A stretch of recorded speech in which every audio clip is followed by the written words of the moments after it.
Now with that story wrapped up, if you guys are ready, we do have to move on to the next story for time's sake. So this is kind of the controversial story that hopefully won't get us canceled, but I'll try to be fair and unbiased as I can. So this story is, of course, about the campus protests against Israel, the pro-Palestinian protests that I think originally started at Columbia University, but it spread to multiple universities all across the United States and even some universities in Canada right here at home, such as McGill University, I think is one of the big Canadian universities that has a big pro-Palestinian protest camp out as well.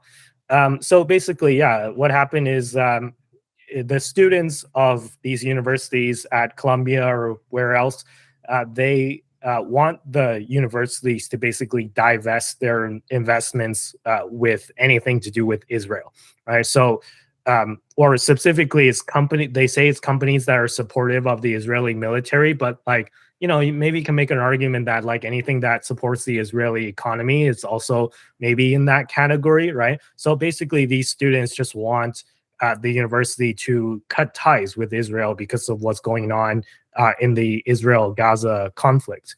But it's controversial because there's extremists on both sides, right? And I'm gonna try and present the story from both sides. So first, I'm gonna present sort of the arguments against these pro-Palestinian protesters and why this shouldn't be happening or why this is bad, right? So this is an example. The first photo is protesters that are basically, fighting the police officers. You can see that this man has like a big jug that says Gaza on it. I can't really read the other words, but basically a pro-Palestinian, pro-Gaza protester who's just like trying to like attack the police with this like big water jug.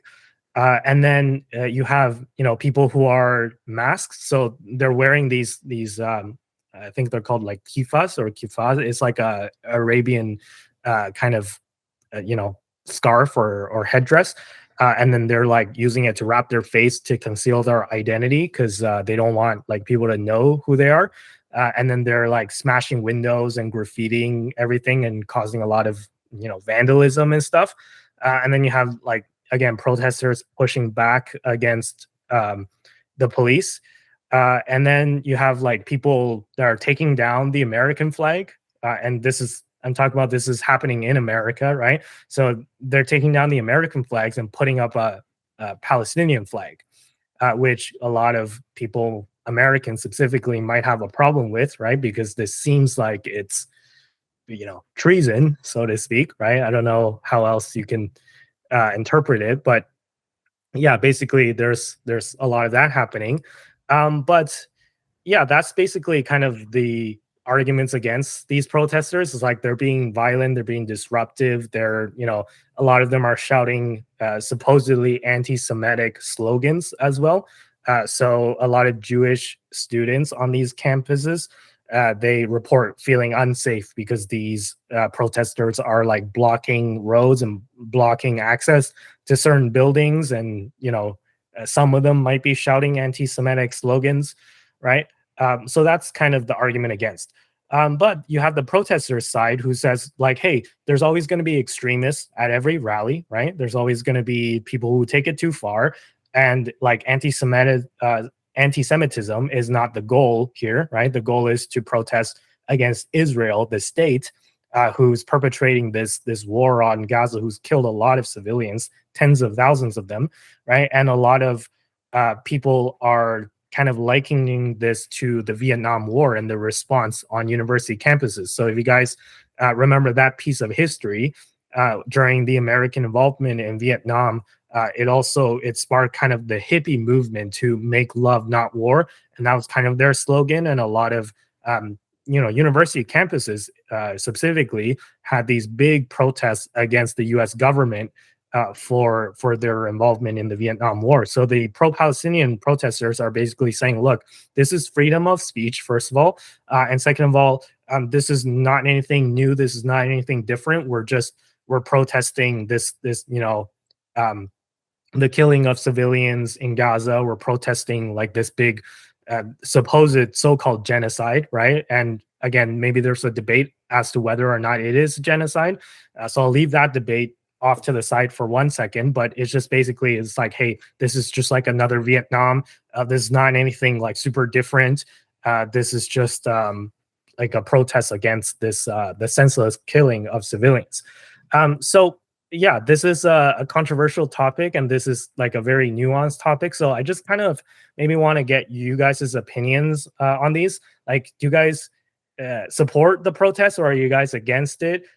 If you were a university student, would you go to one of these protests, or would you like be more on the side of like the police maybe shutting down these protests because some of them are turning violent and threatening Jewish students? Like, what do you guys think in general? So I think in general, with staying as like non-neutral, like, or no, hold on, with staying as neutral as possible. Like, I hope everything is all good. Like with every situation we're not. I think people have the right to speak out, but I think to a certain extent, if there's a lot of like uh situations or mishaps or too much like violence in these protests or situations that are like disrupting people's everyday lives or etc and so forth and so on, I think maybe there should be like a little bit of a resistance from like the government. But I think people being able to express what they want to express is like necessary. And the only thing I could say is I hope everything, like all as well as ends well. Like I just hope everything will be okay. I don't know. I just want to stay as neutral as possible. But yeah, at the end of the day, I hope all is good. So I'll leave it at that. Would you go to one of the protests? Don't dodge that question, because I'm gonna answer that question too. So like, Uh, if I'm gonna answer it, you all should answer it too.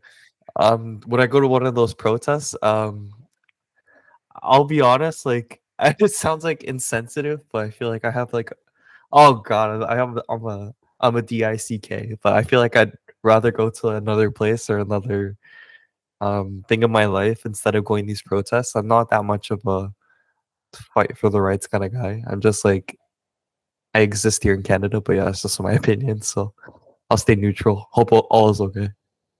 Yeah, maybe I'll jump in here now. I think it's pretty clear that I think all of us agree, or maybe I'm speaking for you guys, but I think generally there is a pretty wide consensus that people should be allowed to protest and they should be allowed to communicate their displeasure with the way things are being handled and do so in a peaceful and hopefully productive manner.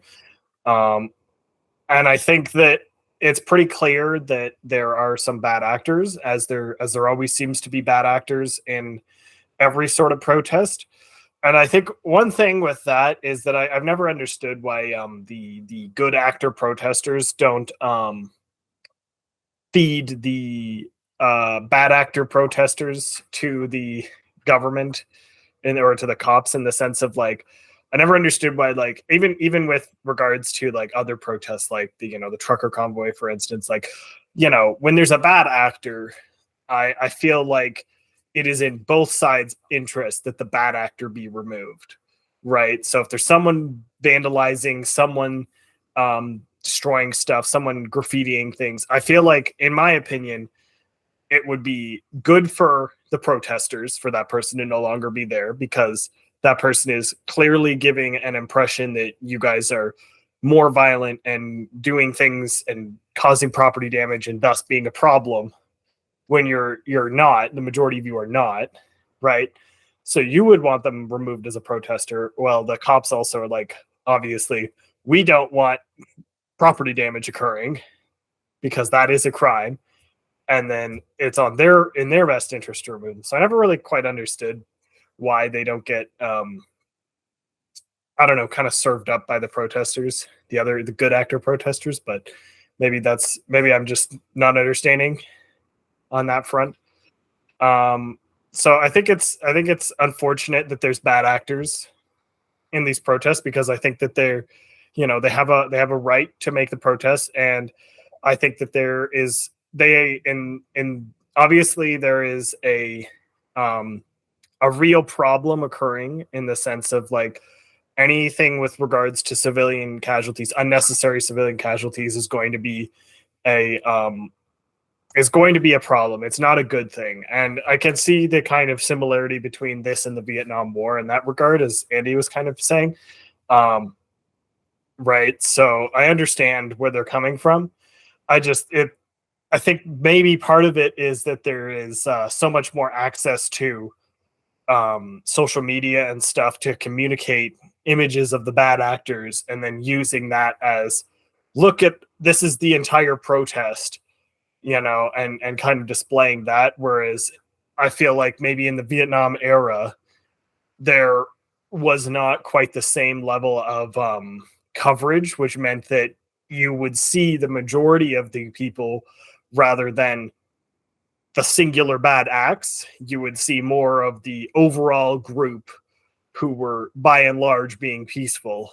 And I think that that's like, and I mean, like, this kind of flows into like the free, if I just kind of talk about other examples of protests, like with the trucker convoy, how like that one guy with the Nazi flag was like such a big deal, right? Whereas like if there was a normal news coverage for it, say in like a Vietnam War era, they may not have caught that because of the difficulty to catch everything with news coverage, right?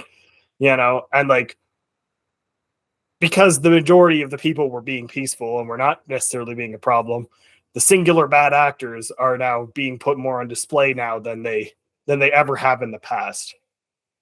So I think that they are, well, like, I think it's a worthy cause to be protesting. And I don't think that there should be people who are being anti-Semitic, etc., or anything. I think it's, in my mind at least, it's pretty clear that the issues would be with the methods that the Israeli military is using in its actions in Gaza, not Jewish people as a whole, right? But I feel like people seem to be missing that. And it's kind of similar to how, after like 9/11, for instance, everyone was being, there were lots of people being anti-Muslim because of their perception that, as a result of the 9/11 attacks. It's just like, it's unfortunate the way that people try and group everyone in a category that just happens to be in that same religion or whatever as some bad actors, and wraps them all together into one bad blob, even though they're obviously there's a wide range of people in that religion or whatever group it is, and they are not all going to be on one side or the other of this issue. So yeah, I think it's just unfortunate. Would you go to one of these protests? $1 million question. I'm not sure. Like I don't know. I would consider going to view. I don't know if I would necessarily go as a protester, because I feel like I lack sufficient knowledge to really give enough value with my being there, if that makes sense. Like I feel like I don't know enough to really provide much value besides maybe just moral support. And I also just don't think that I don't think protesting actually ends up getting much done by and large. So I think part of that is just the fact that there is a tremendous amount of time commitment to go to these sorts of events with very little prospective gain, because it's not like you're going to flip the Canadian government, even, let alone convince the Israeli government to stop what they're doing, right? So in my mind, at least, I don't see you having much impact. And I think that's part of my problem with my attendance, is that I don't see myself making a big impact. So I don't know. That's just kind of what I'm thinking. Maybe I would go, maybe I wouldn't. I don't know. It's difficult to say.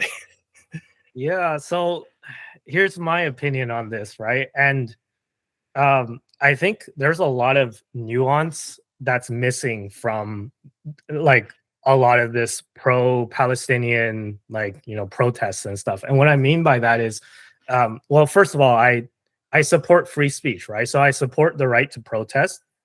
So if you want to camp out on like a university campus, I think you should have the right to do that.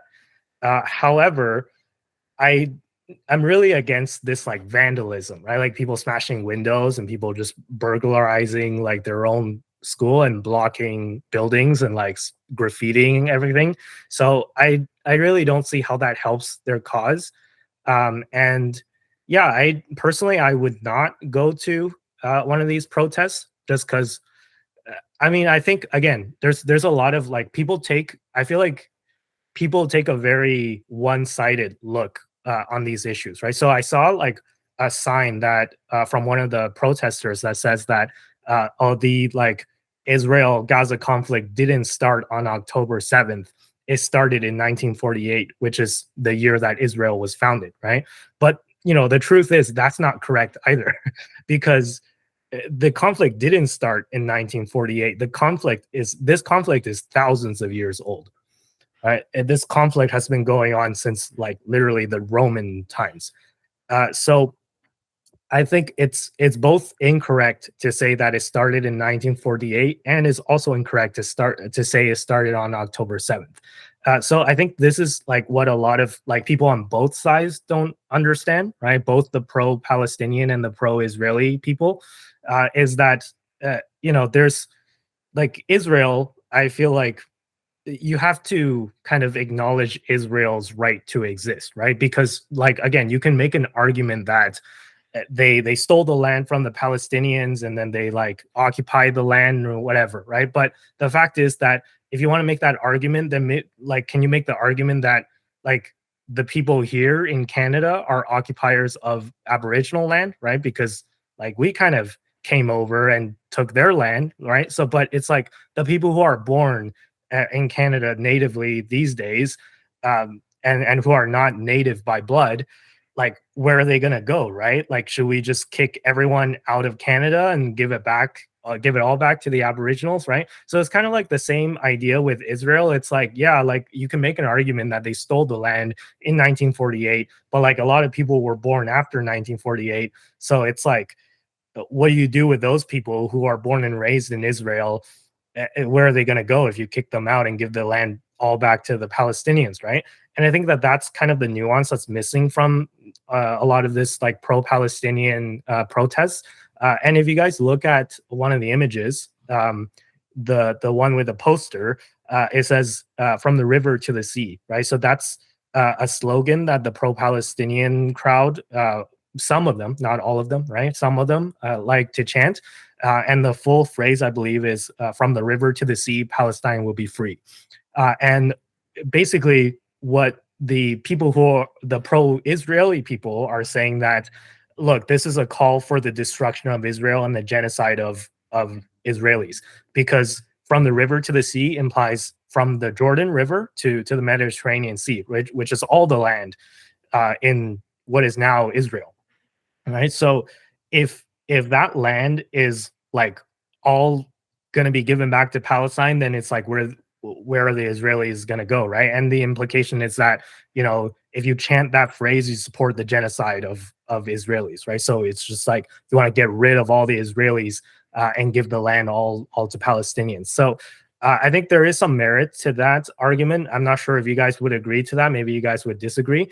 But I think that phrase is problematic, and it's just concerning to me to see this phrase being shouted as a slogan on university campuses, right? And a lot of these people, I understand, they're protesting against the killing of civilians, which I don't think anybody supports, right? Like, unless you ask like the most extreme pro-Israeli, like, you have to be like Israeli military official at this point to like, actually be for killing civilians.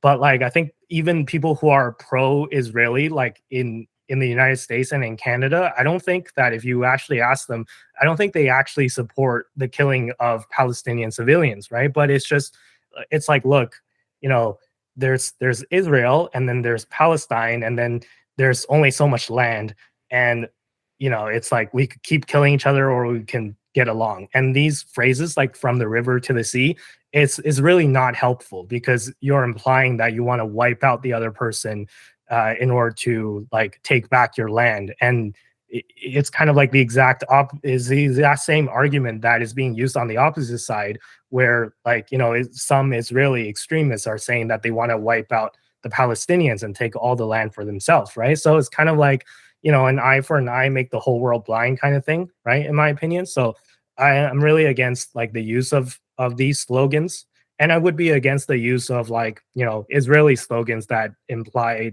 for the destruction of Palestine as well, right? So that's another thing.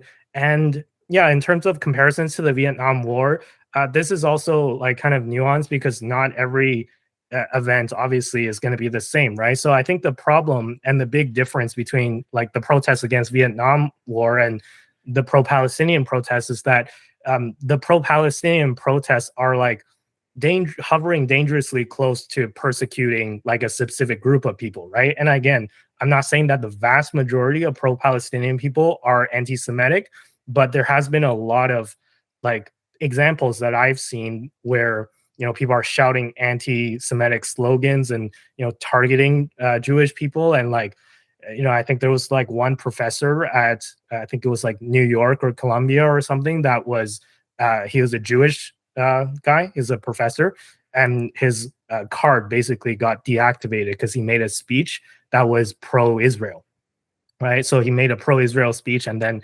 the school's like superintendent or something, they deactivated his card and they wouldn't let him into his office.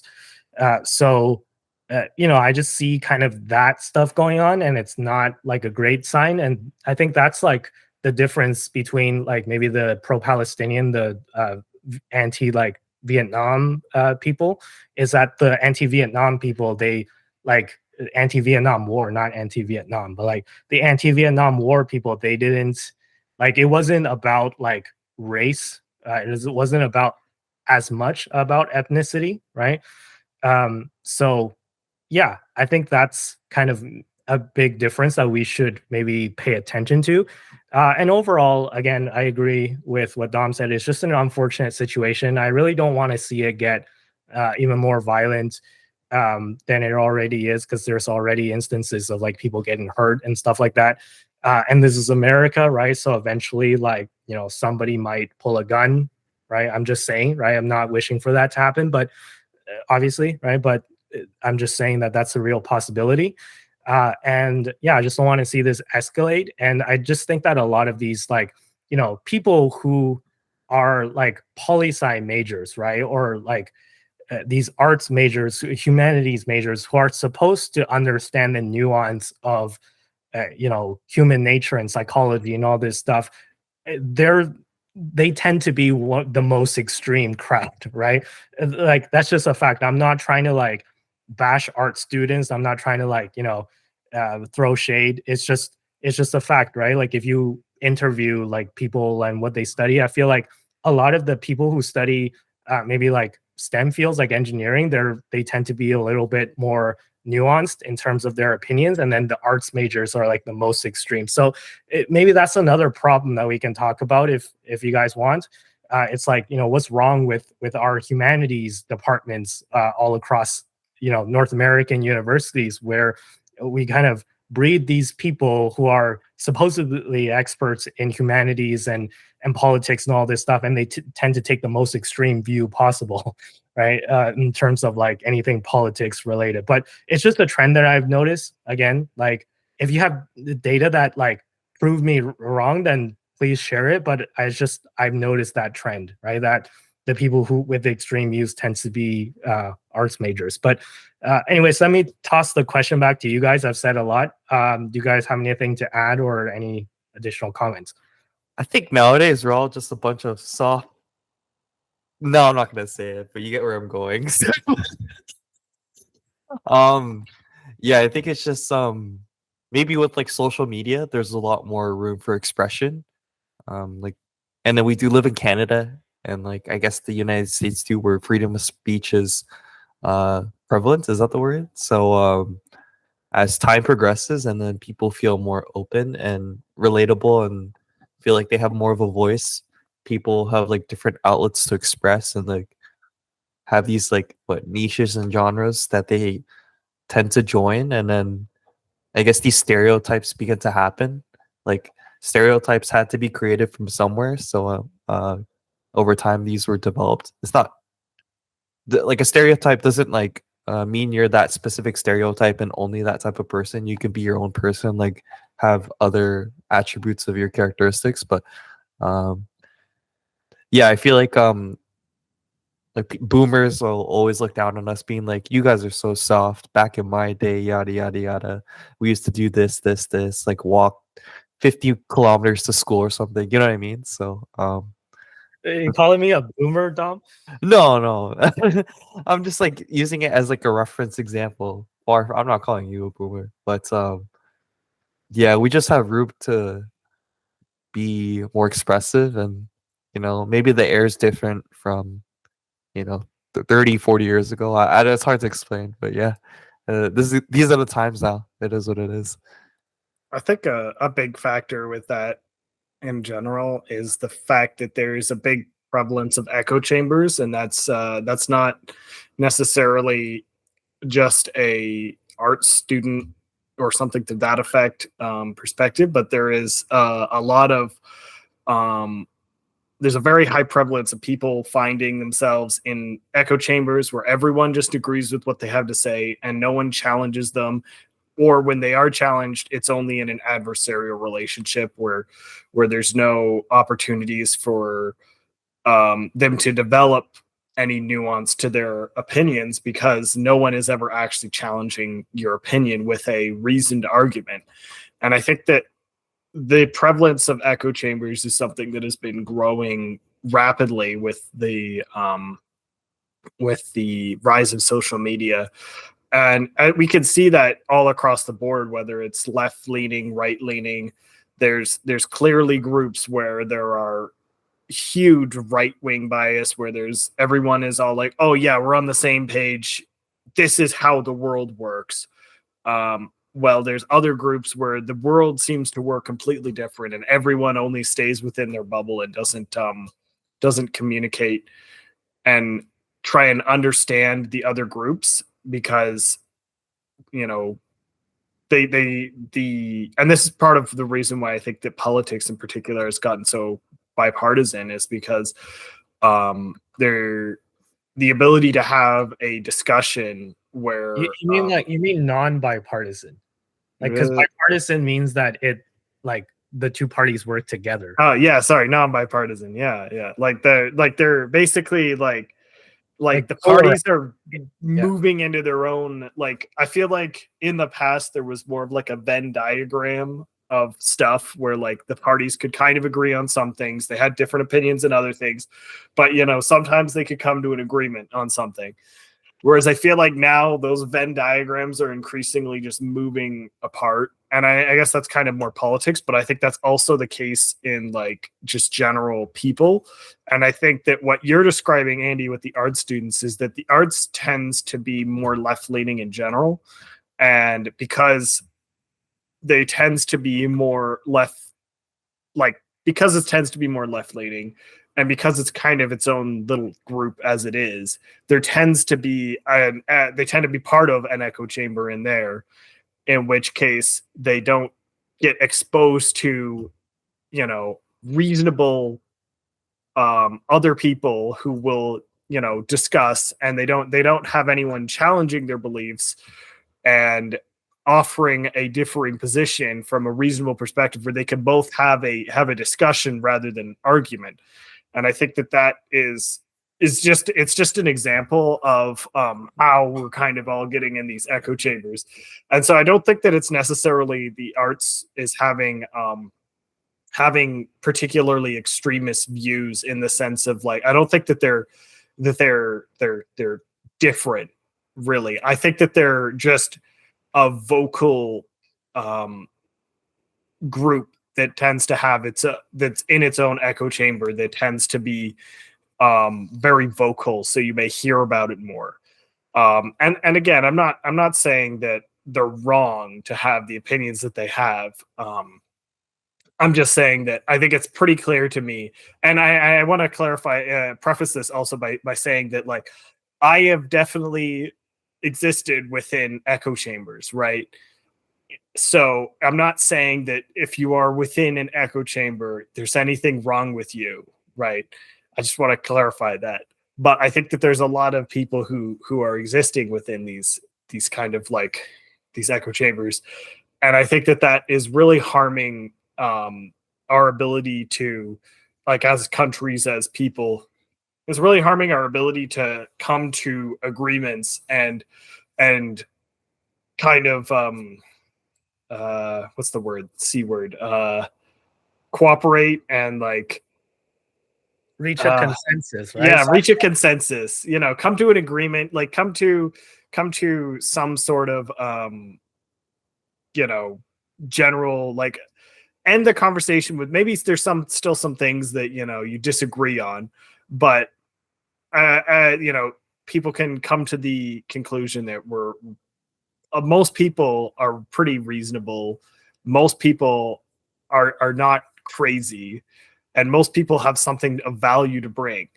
And I feel like a lot of the time we get in, once we're in these echo chambers, people seem to forget that people who you disagree with have a lot to bring to the table, just as much as you do. So I think it's important to have us discuss with both sides, or else we're all going to be in a worse situation by a large. Like I said, this is like the lack of nuance thing that I was talking about, right? So Yeah, this was brought up in the All In podcast, so this wasn't like my original point, but I really agree with what I think it was Chamath Palihapitiya, who's one of the hosts on the All In podcast, who brought this up.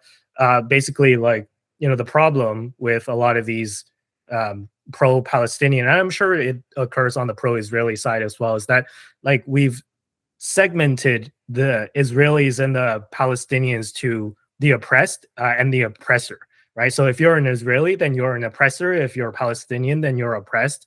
And if you're oppressed, you're automatically, like, you know, the good guy. And if you're an oppressor, then you're automatically a bad guy. So therefore, if you're Israeli, then you're a bad guy. If you're Palestinian, then you're a good guy. Well, the truth is more nuanced to that, right? Because again, like, Hamas, the group who runs Gaza, is a designated terrorist organization who's recognized as a terrorist organization by both the United States and by Canada, right? So let me just make that clear, right? And it's like they've done terroristic activities against Israel for the sake of Palestinian liberation, but they attacked civilians, and they shot up this music festival on October 7th and led to, like, 200 or 300 deaths or something, all of them civilians, right? So, it's just kind of, we're dangerously crossing the line into, supporting Hamas with these pro-Palestinian protests, where it's like, if you're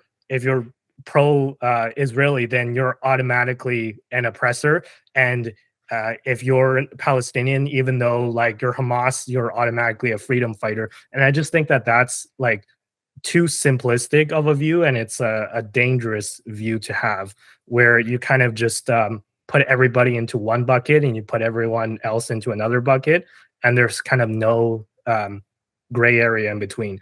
I think that that's, like, a huge issue. But yeah, anyways, Dom, you wanted to say something? No, it's just to piggyback on, like, Tristan's whole, like, echo chamber like nuance or situation that he was speaking of. Like, for, like, visual example, if you're like an Ontarian or something, let's say, for example, art students are from, like, OCAD, and you're surrounded in that OCAD type environment, so, like, the people you communicate with, you tend to be, like, similar, and stereotypes typically, like, the same, so you have, like, the same views or whatnot. And you don't typically go to Ryerson because that's, like, a whole different view. I think to both parties, you don't see, like, the other school very often, but you find that the people that you talk to agree with you and think the same way. and feel like they're right about something, and then the people from Ryerson see things from a different way, and then think that they're right about certain things specifically. I don't know if this is like relatable at all, but I feel like if there's like more intercommunication, then both people can understand each other more and figure out like why both people feel right. But I didn't know about the shooting part and like the civilian. That's kind of extreme. I didn't know, but maybe both parties feel like they're right in certain aspects, and some sort of communication could be like figured out to figure out like some things. But I think maybe some things are a bit far. So I don't have enough knowledge about like the current situation that's going on in Palestine, Gaza, and Israel. But yeah, I'll leave it at that. I'm gonna stop now. So yeah, I'm good. Stop before you get yourself canceled. Great idea. Tristan, No. you have anything else to add, or shall we move on? No, I think I'm pretty much covered. Like I think it's really comes down to that kind of echo chamber. And I don't want to suggest that there is not valid arguments for either side. And I think I do want to preface this by saying that I think that some arguments are more valid than others, and at least in my mind. I'll let you guys be the decider of what I mean by that, but I'll say that I think that there's definitely arguments that are much more compelling than other arguments in this conflict, and I'll leave it at that. Yeah, great opinions. Dom, you were going to say something? Well, I was just gonna say, I know it's TMU, excuse me, it's Toronto Metropolitan University. I said Ryerson before. I'm a little millennial here, Zillennial, whatever. So besides the point, Ryerson, I really don't like the name change, but that's a whole nother ball game. I didn't even notice. That's a whole other rabbit hole. But kind of like how Tristan was talking about politics, I think Andy will bring it up once more right about now. So let's do that.